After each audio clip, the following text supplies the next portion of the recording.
देवानं आमचं काय केलं. पण बाबासाहेबांची आणि या तमाम महापुरुषांची एवढी ताकद या देशामध्ये आजही आहे. कालही होती, आजही आहे, उद्या पण राहणार आहे. तुम्ही आम्ही काही काळापुरते, काही वर्षापुरते आपण जीवनासाठी या देशामध्ये आलेलो आहोत, या धर्तीवर आलेलो आहोत. पण माणसासारखी माणसं, बाबासाहेब माणूस होते, शिवाजी महाराज माणूस होते, महात्मा फुले माणूस होते, अण्णाभाऊ साठे महापुरुष होते, माणूस होते, हे सर्व माणसं होती. पण या माणसाने जीवनामध्ये काहीतरी करायचा विचार केला, म्हणून त्यांच्या सोबत परिवर्तनवादी पत्न्या तयार झाल्या. परिवर्तनवादी. आमच्या घराची परिस्थिती आम्ही बघतो, समाजाची परिस्थिती बघतो. आज मी तुम्हाला जागविण्यासाठी आलो. लढाईला शिका, रडायला शिकू नका. तुम्हाला वाटतं का तुम्ही आम्ही खूप सुखी आहोत या देशामध्ये? तुम्ही सिराडोन मध्ये सुखी आहात? तुम्ही या नांदेड मध्ये सुखी आहात? तुम्ही श्री नांदेडचा जर इतिहास जर बघितला तर भोकरला 5 वर्षाच्या मुलीवर बलात्कार होतो. बहुजनाच्या समाजाच्या मुलींवर बलात्कार होतो. तुम्ही ऐकलात का या देशामध्ये कुठल्या मुस्लिम समाजाच्या मुलीवर बलात्कार झाला, कुठल्या मारवाडी समाजाच्या पोरीवर, कुठल्या ब्राह्मणाच्या मुलीवर बलात्कार झाला, कुठल्या मराठ्याच्या पोरीवर बलात्कार झाला? आमच्या मुलींवर, आमच्या बायकांवर बलात्कार होतो. नामांतराचा काळ शोधा. जे 17 वर्ष या महाराष्ट्रामध्ये आम्ही घातले लढत. पोलीस स्टेशनचे रेकॉर्ड चाळा. 11,000 महिलांवर बलात्कार झालेले. 11,000 लोकांची घरं जळालेली आहेत. बाबासाहेबांची लेकरं, रमाईचे लेकरं तुम्ही परिवर्तनवादी. त्या आम्ही ऐकतो बाबासाहेब, आनंदाचा बाबासाहेब आम्ही ऐकतो, खुशीचे गीत गातो आम्ही. पण बाबासाहेबाचा त्याग तुम्ही ऐकावा, बाबा रमाईचा त्याग तुम्ही ऐकावा आणि त्या पद्धतीने आपल्या विचारामध्ये परिवर्तन, आपल्या जगण्यामध्ये परिवर्तन झालं पाहिजे. तर ती खरी आम्ही जयंती केल्यासारखी आहे. अरे भीम ने हमें ऐसा बलवान कर डाला, हटा सके ना वो चट्टान कर डाला. मेरे भीम के लिखे संविधान का करिश्मा तो देखो यारो. एक कुत्ते को एक चाय बेचने वाले को इस देश का पंतप्रधान बनावा.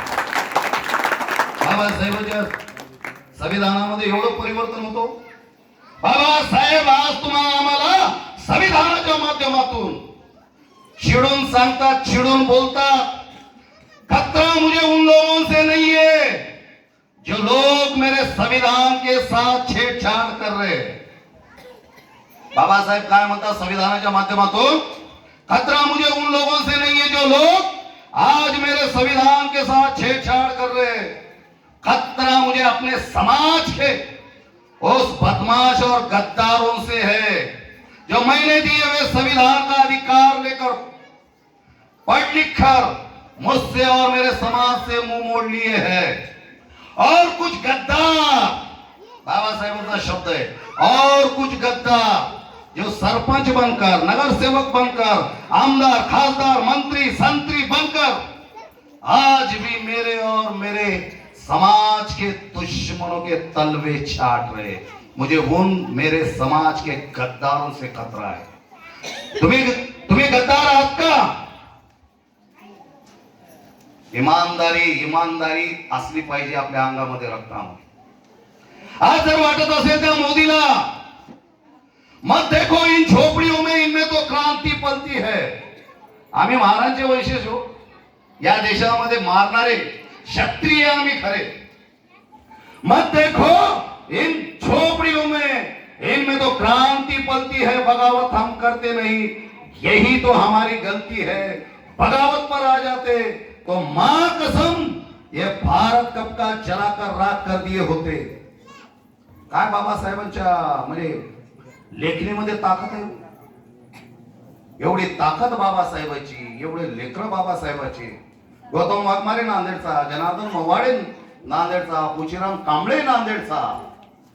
आम्ही या भूमीमध्ये, आम्ही महाराष्ट्र भूमीमध्ये, बाबासाहेबांचं जीवन महाराष्ट्रामधलं. बाबासाहेब या देशामध्ये जर जन्माला जर आलं नसतं, हे हे रमाई आणि बाबासाहेब जर एकत्र जर झाले नसते तर बाबा रमाईमुळे जे बाबासाहेब घडले, यशोधरेमुळे जो सिद्धार्थ गौतम घडले, जिजाईमुळे जे शिवाजी महाराज घडले, सावित्रीमुळे जे महात्मा फुले घडले, तर या देशामध्ये हे लोक घडले नसते. तर तुम्हीही तुमच्या जीवनामध्ये रमाई बनावं, सावित्री बनावं, कोणी जिजाई बनावं कोणी, आणि आपल्या पोटातून बाबासाहेबांसारखे लेकर जन्माला यावे. ही जयंतीची खरी म्हणजे जयंती बनवणं म्हणजे त्यांचे विचार, त्यांचं कार्य, त्यांचं ध्येय. आपल्याला एवढं माहित आहे, गंगाधर मेला, रमेश मेला, इंदू मेली, राजरतन मेला, बाबासाहेब विदेशामध्ये शिकायला गेले, परत आले, रमाई एवढे दिवस जगली, क्षयरोगानं मेली, अमुक झालं, तमुक झालं, हे झालं, ते झालं. पण एवढं नाही की आजच्या काळामध्ये आम्हाला काय करायचंय बाबासाहेबांसोबत, रमाई सोबत झालेल्या सर्व हे हाल अपेक्षा ते डोळ्यापुढे ठेवून या देशामध्ये पुन्हा नंतर आमच्या घरामध्ये ते रमाईचा त्याग होऊ नये, कुठल्या रमाईला तेवढा त्याग होण्याची वेळ येऊ नये, बाबासाहेबाला तेवढा 4 लेकरं 5 लेकरं गमवायची वेळ येऊ नये. म्हणून या दोघांनी स्वतःच्या लेकरांना मोठमाती दिली तुमच्या आमच्यासाठी, आणि आपण आपल्या जीवनामध्ये ही वेळ येऊ नये म्हणून हे परिवर्तन घडविण्यासाठी हा कार्यक्रम या ठिकाणी झाला पाहिजे. पण आमचं परिवर्तन वेगळं आहे. आमचं परिवर्तन जयंतीला आम्ही भेटतो, जयंती अतिशय चांगली करतो, संध्याकाळी गाणं ऐकतो, खातो पितो आणि झोपी जातो, परत दुसऱ्या जयंतीला भेटतो. एक एक दिवस, एक एक क्षण, एक एक मिनिट तुमच्या आमच्यासाठी एवढा वैराचा आहे दिवस. कारण या मोदी सरकारने, या जातीवादी सरकारने या देशामध्ये सर्व काही हँग करून ठेवलेलं आहे. सर्व काही बाबासाहेबांना संविधानाच्या माध्यमातून तुम्हा आम्हाला जे अधिकार दिले, तुम्हा आम्हाला जे मार्ग दिले, हे सर्व मार्ग आज बंद करून ठेवलेले आहेत. पहिला होता आमचा स्वाभिमान, पहिला या लोकांनी तुमचा आमचा स्वाभिमान विकत घेतला. दुसरं होतं आम्हाला शिक्षण, तुमचं आमचं शिक्षण आता बंद करण्याचा सगळ्यात मोठा म्हणजे या देशामध्ये खेळ झालेला आहे. आज आताच एक आमचं लेकरू इंग्लिश मध्ये बोलत होतं, त्याला इंग्लिश बोलायला कळलं, त्याचा अर्थ कळला, पण त्याला बोलता आलं नाही. स्टेज कडे नव्हतं म्हणून तो बाळ रडत बसत होता. माझ्या आता रमाई एवढे लेखी माझ्या बोलू लागल्या, त्याचा अर्थ त्यांना कळाला. पण आमचे 70 वर्षाची माणसं सुद्धा होऊन त्यांना बाबासाहेब आणि बुद्ध आणि रमाई कळालं नाही. हे सगळ्यात मोठी खंत या देशामधली आहे.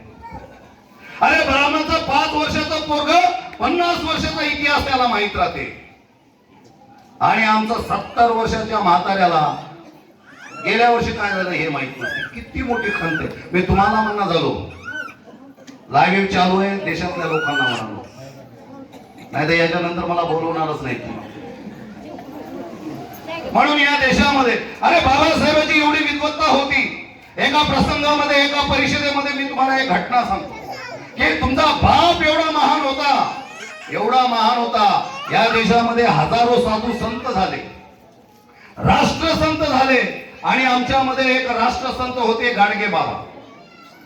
गाडगे बाबा आपण या देशामधला तमाम लोक जाणतात. गाडगे बाबा राष्ट्रीय संत. आपल्यापैकी जास्त लोक इतर समाजाची गाडगे बाबांना मानतात. एका परिषदेला संबोधित बाबासाहेब करत असताना त्या सभेमध्ये गाडगे बाबा हार घेऊन बसलेले होते. आमचे फाटके तुटके छोट्या मोठ्या संघटना चालविणारे, भाषण करणारे, किंवा बाबासाहेबांचे गाणे भाषण पाठ करून काहीतरी ऐकणे सांगणारे, असे हजारो या देशामध्ये लाखो लोक झाले. आणि मग नंतर काय झालं, तुमच्या आमच्या पुढे येतात, भाषण करतात, टाळ्या घेतात आणि घरी जातात वाह वाह करून. पण बाबासाहेब आमचा कसा आहे ते गाडगे बाबामुळे आम्हाला कळावं म्हणून तुम्हाला ही घटना सांगतो. एका परिषदेमध्ये हजारो लोक असतात, 1 लाखाच्या वर लोक असतील, आणि बाबासाहेब संबोधित करत असतात, भाषण आपलं ऐकणे सांगत असतात, भविष्य वर्तमान सांगत असतात. तर बाबासाहेबांचं लक्ष गाडगे बाबांवर पडते. गाडगे बाबांकडे बाबासाहेब बघतात आणि आपलं भाषण थांबवतात. आणि बाबासाहेबांना वाटतो की बाबासाहेब अरे राष्ट्रीय संत राष्ट्रसंत गाडगे बाबा येऊन खाली बसलेले आहेत. बाबासाहेबांच्या स्टेजवर 50-100 लोक, त्या काळातली पाटलं, देशमुख, पैसेवाली, घराणेवाली सर्व लोक बसलेली असतात. आणि नंतर बाबासाहेब गाडगे बाबांकडे बघून म्हणतात की गाडगे बाबा स्टेजवर या. गाडगे बाबा उठून उभा टाकतात आणि म्हणतात नाही बाबासाहेब आपलं भाषण चालू ठेवा, पण माझी विनंती आहे, तुमचं लक्ष माझ्यावर आलं, मी सकाळपासून या ठिकाणी हार घेऊन बसलो तुमच्यासाठी की आपण माझ्यापर्यंत यावं किंवा स्टेजच्या खाली यावं, आणि माझी इच्छा आहे मी आपल्याला हार घालावं. तर बाबासाहेब परत म्हणतात हो मी हार घेतो पण आपण स्टेजवर या. परत गाडगे बाबा तेच उत्तर देतात आपण खाली या. परत बाबासाहेब म्हणतात वर या. परत गाडगे बाबा ते म्हणतात, बाबासाहेब चिडतात की गाडगे बाबा आपण वर का येत नाही. तर गाडगे बाबा उत्तर देतात, बाबासाहेब तुमची एवढी विद्वत्ता आहे, तुम्ही एवढे ज्ञानी आहात, तुम्ही एवढे महापुरुष आहात या जगातले देशातले नाही, आणि माझी लायकी नाही तुमच्या स्टेजवर पाय सुद्धा ठेवायची. माझी लायकी नाही तुमच्या स्टेजवर पाय सुद्धा ठेवायची. म्हणून विनंती करतो बाबासाहेब आपण या खाली माझा हार घ्या. तुमचा बाप एवढा महान होता. बाबासाहेब हार घेतात आणि पलटतात. बघतात तर काय पाठीमागे बसलेले 100 लोक पळून जातात आणि खाली जाऊन बसतात. एवढा मोठा बाप तुमचा या देशामध्ये होता, होऊन गेला. पण बाबासाहेबांचे स्वप्न, रमाईचे स्वप्न, या तमाम महापुरुषाचे स्वप्न या देशामध्ये आज शेवटला येऊन बसलेले आहे. अनेक गावातून ऐकतो आम्ही, अनेक लोकांमधून, गीतांमधून ऐकतो, परिवर्तन करण्याची प्रत्येकाला धडपड चालू आहे. पण समाजानं आपल्या विचारातून, आपल्या मनातून परिवर्तन झालं पाहिजे. हीच खरी बाबासाहेबांचे स्वप्न साकार करण्याची एक म्हणजे पुढील पिढीसाठी आपल्याला काळाची गरज आहे. या देशामध्ये मोदीनं संविधान तयार करून ठेवलं. आम्ही फेसबुक आणि व्हॉट्सअपच्या माध्यमातून बघतो की या देशामधला जातीवादी मोदी आणि त्याची कंपनी आम्हाला म्हणते की आम्ही या सत्तेवर यासाठी आलो की डॉक्टर बाबासाहेब आंबेडकरांचं संविधान आम्हाला बदलायचे.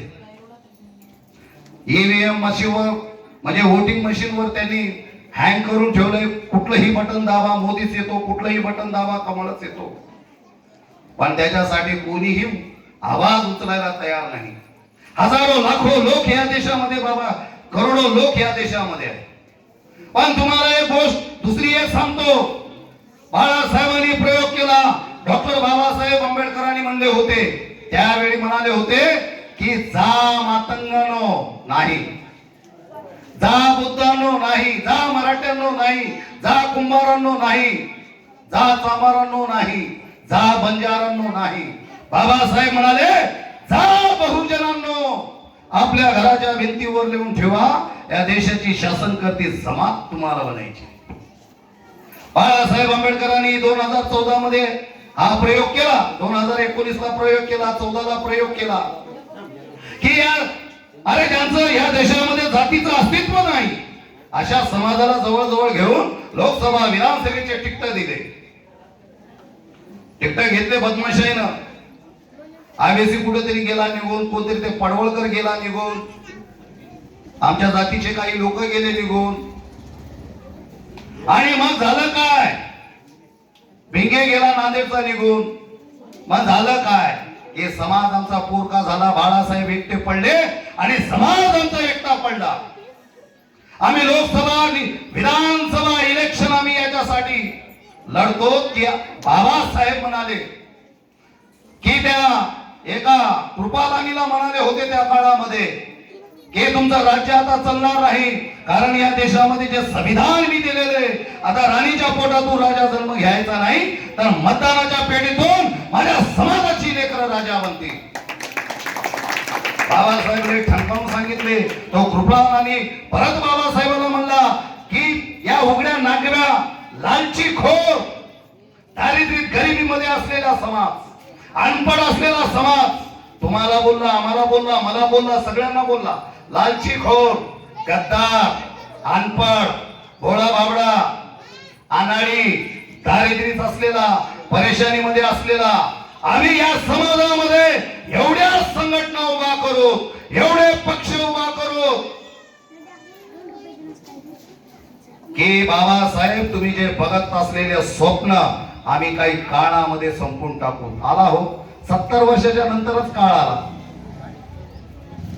50 आणि आता बघा 2021, एवढ्या काळामध्ये संविधान बदलायला ही वेळ आली. संविधान बदलल्यावर काय होणार? या देशामध्ये परत तीच पेशवाई येणार, तोच मनुवाद येणार, तेच मनुवादी येणार. आज तर 5 वर्षाच्या मुलीवर, माझ्या लेकरावर बलात्कार झाला, पण 80 वर्षाच्या बाईला सुद्धा हे सोडणार नाही उद्या. एवढा मोठा काळ या देशामध्ये येऊन बसलेला आहे.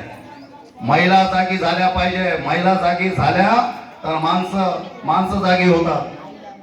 माणसं जागी जर झाले, या दोघ जण जागी जर झाले तर लेकरं जागी होतात. आणि तो काळ आज येऊन बसलेला आहे. एकही माणूस कुठल्याही गावातून सरपंच सुद्धा निवडून यायला तयार नाही आणि आमचा समाज त्याला द्यायला तयार नाही. बाई आली निवडून, मुलगी आली निवडून, आम्ही फेसबुक, आम्हाला तर मीडियाच नाही, हेच मीडिया आहे आमचा. नागवी दिंडी काढतात आमची, लाज वाटत नाही आमच्या समाजाला. बाबासाहेबांचा जावई, बाळासाहेबांचा भाऊजी डॉक्टर तेलतुंबडे साहेब, डॉक्टर बाबासाहेब आंबेडकरांच्या 14 एप्रिल दिवशी, जयंतीच्या दिवशी या मनुवादी लोकांनी जेलमध्ये टाकलं.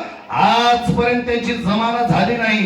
हे समाजाला किती माहिती आहे, किती समाज क्रांती करा. बाळासाहेबांनी पाठीमागे एक प्रश्न तुमच्या आमच्यासाठी उचलला. कुठला प्रश्न उचलला? की उदयनराजे भोसले म्हणतात, जर मराठा समाजाला आरक्षण जर मिळालं नाही तर या देशामधल्या बहुजन समाजाला मी आरक्षण ठेवणार नाही. वारे उदयनराजन भोसले, कसं म्हणावं तुम्हाला शिवाजी महाराजाचे वंश, कसं म्हणावं आम्ही तुम्हाला? तर बाळासाहेब ठणकावून बोलले, अरे हे राजे असले कसे? बिंडोक राजे. आणि अशा बिंडोक राजाला कोण संसदेमध्ये नेऊन बसलं? या देशामधला प्रत्येक जातीचा माणूस उठला हो. संडासला बसणारा लेकरू बोलला, माणूस बोलला, हागंदरीमध्ये बसणारी बाई बोलली. बाळासाहेबांना शिव्या देणं, चॅटिंग करणं सुरू केलं. तुमच्या आमच्यासाठी लढणारा बाळासाहेब आमचा, तर त्याच्या फोटोवर चपलीचा हार घातला, त्याच्या फोटो जाळल्या, अनेक लोकांनी त्यांना मारण्याची धमक्या दिल्या, अनेक लोकांनी प्रयत्न सुद्धा केला. कोण उठले या देशामध्ये? बाळासाहेबांनी ज्या मातंग समाजाच्या लोकांना तिकीट दिलं ते उठले, मुस्लिम समाजाच्या लोकांना तिकीट दिले ते उठले, चामार समाजाच्या लोकांना तिकीट दिले ते उठले. कोण उठलं? कोणी उठलं नाही. एक माईचा लाल उठला नाही. बाबासाहेबांची लेकरच तेवढे या देशामध्ये उठली. म्हणून आज बौद्ध समाज हा सर्व जातीनं घेरलेला आहे. आज परिवर्तनवादी मातंग, त्या मातंगाला विचारा, एखादा अधिकारी झाला असेल, शिक्षण घेऊन मोठा झाला असेल, अरे हे अधिकार बाबासाहेबांना तुला दिले. एखाद्या चामार समाजाच्याला विचार, मायावतीला विचारा, कोण अधिकार दिले? आम्ही बीएसपी वाले लय मायावती करतात, पण बाबासाहेबांना जर अधिकार जर दिले नसते. आमच्या समाजामध्ये बघा, आमच्या समाजामध्ये लोक, आता तो अमोल मिटकरी, तुम्हाला लई गोडी, म्हणजे तुम्हाला म्हणणं चाललो, लाईव्ह चालू आहे त्यांना म्हणालो, अमोल मिटकरीचं लई गोड वाटते भाषण. बाबा टाळ्या, गर्दी, त्याला पैसे, यायला पैसे, खाया पियाला मटन, चिकन, कोंबडे फिबडे. पण मला त्या अमोल मिटकरीला म्हणायचंय, मिटकरी साहेब, या देशामध्ये 6000च्या वर जाती आहेत.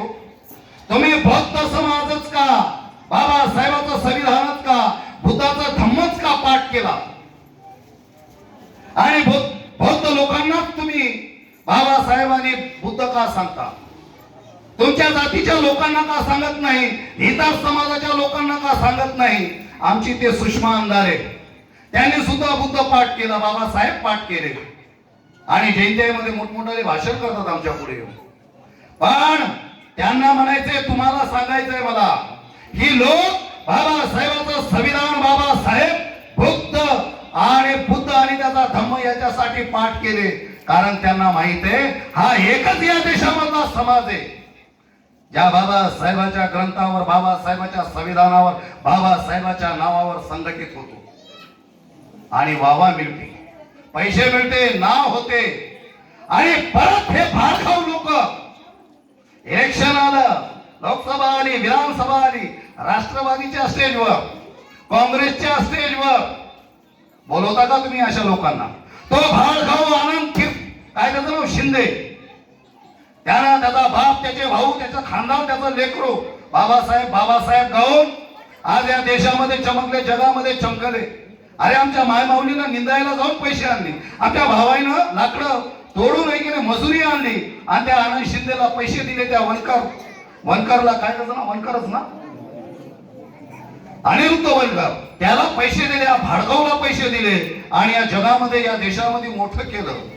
हजारो लोक त्यांच्या तोंडातून, मुखातून बाबासाहेब ऐकले आणि ते लोक एक खुर्चीसाठी, एका आमदारकीसाठी बाबासाहेबांचं घराणं, बाबासाहेबांना बैमान, बाबासाहेबांच्या समाजाला बैमान, बाबासाहेबांच्या भविष्याला, बाबासाहेबांच्या स्वप्नाला लाथ मारून आज ते लोक साठीवाल्याच्या घरामध्ये जाऊन बसले.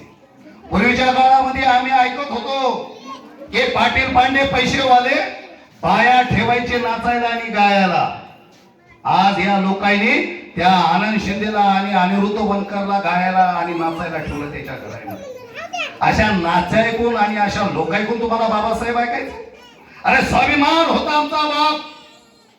औरंगाबादचं ज्यावेळी मिलिंद कॉलेजचं काम होतं त्यावेळी लता मंगेशकर आणि तो दिलीप कुमार बाबासाहेबांना भेटायला गेला आणि भेटता चर्चा झाली. चर्चेमध्ये असं निष्कर्ष निघालं की बाबासाहेब सांगत होते, हा मराठवाडा, तमाम मराठवाडा, या मराठवाड्यामध्ये माझा समाज, बहुजन समाज लाखोच्या संख्येनं आहे, पण इथं शिक्षणाची दार एकही नाही. म्हणून या औरंगाबादला मी 1950 ची घटना आहे बाबासाहेबांची. बाबासाहेब त्या मिलिंद कॉलेजचं भूमिपूजन करत होते, मुळवा भरत होते, बांधकाम चालू होतं. दिलीप कुमार आणि लता मंगेशकर त्या ठिकाणी भेटायला आले आणि त्यांच्या मनामध्ये एक सुझाव होता बाबासाहेबांना की आंबेडकर साहेब, बाबासाहेबांना वाटलं ही गायिका जी अनेक धर्माची, अनेक जातीची, तळागाळातल्या लोकांची, गरीब श्रीमंती या सर्व लोकांची व्यथा गाण्याच्या माध्यमातून समाजापुढे आणि लोकांपुढे ठेवते. हा दिलीप कुमार वेगवेगळे पात्र करतो आणि त्या लोकांबद्दल अभ्यासही असेल आणि भावना सुद्धा असेल. तर त्यावेळी बाबासाहेब त्यांना म्हणतात की एवढं मोठं मी या ठिकाणी मिलिंद कॉलेजची उभारणी करतोय. बेटा बोलतात बोलायचं का कुणाला, भाषण करायचं? त्यावेळी मिलिंद कॉलेज 300 एकरचं आहे, लक्षात ठेवा. 300 एकर. आम्ही फुटभर जागा देत नाही, समाजासाठी फुटभर जागा देत नाही. मूर्तीसाठी आम्हाला 500 रुपये घडणार चालले. 3 वर्ष झालं याला बाजू. किती खांताय हो, काय परिवर्तन होणार आहे आमच्या? मिलिंद कॉलेजच्या वेळेस बाबासाहेबांनी प्रस्ताव ठेवला की एवढं मोठं करतोय मी, आपण वेगवेगळे पात्र करून समाजातून पैसे आपल्याला मिळाले, काही देता आलं तर बघा. लता मंगेशकर आणि दिलीप कुमार थोडा वेळ मागून दुसऱ्या रूम मध्ये गेले आणि परत 20 मिनिटांनी आले. दिलीप कुमारनं बाबासाहेबांपुढे प्रश्न ठेवला, डॉक्टर बाबा साहब अम्बेडकर, आप जो काम कर रहे बहुत अच्छा काम है, बहुत बढ़िया काम है. हम इस इमारत को, म्हणजे आपल्या कॉलेजला आम्ही एवढं भव्य आणि दिव्य बांधू, पण आमची एक आट आहे. बाबासाहेब विचारले, काय आट आहे? की लता मंगेशकरच्या वडिलांचं नाव हृदय मंगेशकर हे जर नाव जर आपण कॉलेजला जर देत असाल, बघा बाबासाहेबांच्या चळवळीची किती खांड करतात ही लोक. आपलं आपलं म्हणतात आपण. तर बाबासाहेब एका मिनिटामध्ये उठतात आणि म्हणतात, नाचणाऱ्या आणि गाणाऱ्या मला पैशाची गरज नाही. मी जर नुसतं बोट जर वर जर केलं तर या देशामधला असलेला माझा समाज 1-1 रुपया जर जमा केला तर प्रत्येक जिल्ह्यामध्ये मी मिलिंद कॉलेज बांधतो. एवढा माझा समाज आज सक्षम आहे आणि माझ्या एवढी एवढं कर्तृत्वान आहोत हो आम्ही. आमची विद्वत्ता कुठं संपली हेच कळणार चाललंय आमचं. येणाऱ्या 3 तारखेला मार्च मध्ये आता एक करोना संपलाय. मोदीनं तुमच्या आमच्या तोंडाला मुक्से बांधले होते, आम्ही जनावरांच्या तोंडाला मुक्से बांधले होते. त्याचा बदला आता मोदीनं घेतला आणि तुमच्या आमच्या तोंडाला मुक्से बांधले. आज मुक्से निघाले आमचे. म्हणून येणाऱ्या 3 तारखेला 3 मार्चला उद्याच्या के आनंदराज आंबेडकर साहेबांना मी नांदेडला आणतोय. बहुजन टायगर सेनेच्या माध्यमातून तमाम महाराष्ट्रामध्ये शाखा करत असताना आनंदराज साहेबांची राजघराची मला हाक आली आणि एका मिनिटामध्ये मी राजघरामध्ये गेलो आणि बहुजन टायगर सेना त्यांच्या स्वाधीन केली, त्यांच्या पायथ्याशी ठेवली आणि रिपब्लिकन सेनेमध्ये प्रवेश केला.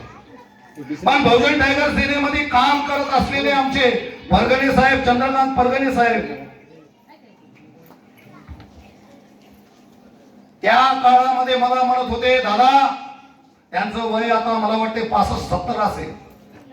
त्यांनी म्हणत होते, मरण्याच्या अगोदर माझी एक इच्छा आहे की माझी 3 एकर जमीन मी तुमच्या स्वाधीन करणार आहे. माझी इच्छा आहे तुमच्या स्वाधीन करावं. 3 एकर जमीन, ती जमीन आहे वारंग्याच्या पुढे मानवाडी फाटा म्हणून आहे आणि ती जमीन नागपूर हायवेवर आहे. एवढी मोठी जमीन 3 एकर. अनेक जातीवादी लोकांनी करोडो रुपयामध्ये मागितली. कोणी म्हणतो 3 करोड रुपये एकर द्या, कोणी म्हणते 4 करोड रुपये एकर द्या. एक कोणतरी आहे त्याने मला 5 करोड रुपये एकर मी तुमची जमीन घेतो. या जमिनीची किंमत होते 15 करोड. तर ते परगणे साहेब उद्या 3 तारखेला ती जमीन माननीय सरसेनानी आनंदराज आंबेडकर साहेबांच्या स्वाधीन करत आहेत. रिपब्लिकन सेनेच्या स्वाधीन करत आहेत. 15 कोटी रुपयाची जमीन. बघायचं जर असेल, डोळ्यांनी उघड्याने जर बघायचं असेल तर येणाऱ्या 3 मार्चला आपण गाड्या वगैरे बांधून यावं. आपलं स्वागत आहे त्या ठिकाणी. असे आमच्या समाजामध्ये माणसं आहेत. मग चंद्रकांत साहेबांना मी म्हणलं, ठीक आहे दादा, तुम्ही एवढी मोठी जमीन देत आहात, मग त्या ठिकाणी मी विशाल एक विहार बांधू, बाबासाहेबांचं समाज मंदिर बांधू, भंतीजींना घर बांधू आणि एक परिवर्तनवादी विचाराची एक धम्माची लाट हे नांदेड ते विदर्भापर्यंत नेऊ आणि चला मी गावागावातून आवाहन करतो आणि या विहारासाठी पैसे मागतो. तर तेच चंद्रकांत परगणे साहेब म्हणतात, दादा मला 1ही रुपया नको, मी माझ्या स्वतःच्या पैशाने बाबासाहेबांची मूर्ती आणि बुद्धाची मूर्ती विकत आणतो. समाजाचा किंवा कोणाचाही मला 1 रुपया नका. आणि त्या माणसाने त्या पद्धतीने त्या ठिकाणी 2 पुतळे आणले, 6-6, 8-8 फुटाचे आहे. आम्ही आयुष्यभर आतापर्यंत तथागत भगवान गौतम बुद्धाची डोळे झाकलेली मूर्ती बघितली. ती मूर्ती आहे डोळे उघडलेली. बाबासाहेबांना मी सूट बुटामध्ये बघितलो, फोटो मध्ये धोत्रावर बघितलो. पण चंद्रकांत परगणे साहेबांनी धोत्रावरचा पुतळा त्या ठिकाणी आणून ठेवलेला आहे. म्हणजे आमच्या समाजामध्ये असे दानशूर लोक आहेत. पण ज्यावेळी मी विदर्भामध्ये जातो, मराठवाड्यामध्ये अनेक जिल्ह्यामध्ये जातो, अनेक लोक विचारतात, दादा आपण सिराडोनचे, आपण जमदाडे, तुमचे जमदाडे आमच्या औरंगाबादला आहेत, तुमचे जमदाडे आमच्या जालन्याला आहेत, ते नागपूरला आहेत, तुमचे जमदाडे आहेत, तुमच्या गावातले आहेत. पण त्यांना त्यावेळी काय ठासून सांगू मी की माझ्या गावातला आणि माझ्या सिराडोनचा इतिहास. मला त्यावेळी खाली मुंडी घालून उभा टाकावं लागते तुमच्या सगळ्या लोकांमुळे. म्हणून रमाई जयंतीचा औचित्य साधून एक विनंती करतो की आनंदराज साहेब आंबेडकरांना मी या गावामध्ये आणतो. तुम्ही मूर्तीचं नियोजन तयार करा आणि त्याच्यामध्ये हिस्सा माझा सुद्धा ठेवा. कारण बुद्धाशिवाय पर्याय नाही हो. हे लेकर जे आज रमाई सांगाले ते बुद्ध सांगला पाहिजे, तो बाबासाहेब सांगला पाहिजे, बाबासाहेबांची चळवळ सांगितली पाहिजे, रमाईचा त्याग सांगितला पाहिजे. याच्यासाठी बुद्ध मूर्ती स्थापन करा, एक विशाल कार्यक्रम करा. असा कार्यक्रम करा की नांदेड नाही मराठवाडा या कार्यक्रमाला आला पाहिजे. म्हणून रमाई जयंतीमुळे आपण खूप शांतपणे या ठिकाणी ऐकून घेतला. कारण बाबासाहेब तुम्हाला आम्हाला सांगून गेले, अन्यायाच्या विरोधामध्ये लढता लढता तुम्हाला जर मरण जर आलं तर याद राखा, येणारी पिढी तुमचा बदला घेतल्याशिवाय राहणार नाही. पण अन्याय सहन करता करता जर मेला तर हीच पिढी तुमचा फोटो तुमच्या घरामध्ये लावणार नाही. आमची ताकद आज या देशामध्ये तशा तशी आहे. मोदीला वाटत असेल त्या उद्धव ठाकरेला वाटत असेल या महाराष्ट्रामध्ये आणि या देशामध्ये आमची सत्ता आहे, पण मी त्यांना सांगू इच्छितो, तुम्हालाही सांगू इच्छितो की आजही सत्ता त्यांच्या हातामध्ये नाही. त्याचं परिवर्तन तुम्ही आम्ही जर केला तर या देशामध्ये हजारो वर्ष बाबासाहेबांचं संविधान राहणार आहे. ते कसं? गाव कुणाच्या हातात? सरपंचाच्या हातात. भाऊ, गाव सरपंचाच्या हातात, बरोबर आहे. आमचे दादा सरपंच झाले त्यावेळी. गाव सरपंचाच्या हातात, सरपंच तलाठी आणि ग्रामसेवकाच्या हातामध्ये, तलाठी ग्रामसेवक तहसीलदाराच्या हातात, तहसीलदार कलेक्टरच्या हातात. इथपर्यंत ठीक आहे. पण या देशामध्ये तमाम विहार, मंदिर, मस्जिद, गुरुद्वारे, पांदीमधले, रस्त्यावरचे, डोंगरातले, धरतीवरचे जेवढे बी देव आहेत, जेवढे बी जाती नाही त्याच्यापेक्षा देव जास्त आहेत. एका एका जातीला 10 देव आहेत. हे सर्व देव धर्मदाय आयुक्ताच्या, कमिशनरच्या हातामध्ये आहे. लक्षात ठेवा, हे संविधानामध्ये तरतूद आहे. कमिशनर कुणाच्या हातामध्ये? कलेक्टरच्या हातामध्ये. कलेक्टर राज्य शासनाच्या हातात, राज्य शासन केंद्र शासनाच्या हातात, केंद्र शासन संसदेच्या हातात, संसद राष्ट्रपतीच्या हातात, राष्ट्रपती संविधानाच्या हातात, आणि संविधान तुमच्या माझ्या बापाच्या हातामध्ये आहे. बघा, म्हणजे आजही देश तुमच्या आमच्या हातामध्ये आहे. आणि आमची एवढी हिम्मत, एवढी ताकद आहे हो, जब हम चलते हैं तो देखने वालों की रूह कांप जाती है. एवढी ताकद आहे बघा. तुमच्यामुळे जेव्हा मी इकडे येतो तर जातीवादी लोक मला बघत असतात. जब हम चलते हैं तो देखने वालों की रूह कांप जाती है, जब हम ठहरते हैं तूफान भी ठहर जाता है. हमको हरगिज बदलने की कोशिश ना करो मनुआ दो, क्योंकि जब भी हम बदलते हैं तो इतिहास बदल जाता है. तुम्हाला इतिहास बदलायचा या देशामध्ये. आम्ही क्रांतिकारी म्हणून आज क्रांतिकारी दिवस आहे. माय जर जन्माला आली नसती तर लेकरं जन्माला आली नसती, लेकरं जन्माला आले नसते तर बापही घडला नसता. म्हणून माय असावी तर रमाई सारखी, माय असावी रमाई सारखी, बाप असावा डॉक्टर बाबासाहेब आंबेडकर सारखा. हेच आमचे खरे मायबाप. यांनी तर आम्हाला श्वास दिलाय, जीवन दिले. अरे भरले असते घर मी हजारोच्या नोटांनी, पण मेला असता समाज माझा उपाशी पोटानी. घर बांधले असते मी सोन्याच्या विठानी, बाबासाहेबांचं घर आजही सोन्याच्या विटानं बांधलं असतं, पण मेला असता समाज माझा उपाशी पोटानी, उपाशी पोटानी. एवढंच बोलतो आणि सगळ्याची या ठिकाणी मी रजा घेतो. जाता जाता बोलता बोलता काही जर चुकलं असेल तर या ठिकाणी माफी मागतो. सर्वाला जय भीम करतो. जय भीम, जय भारत.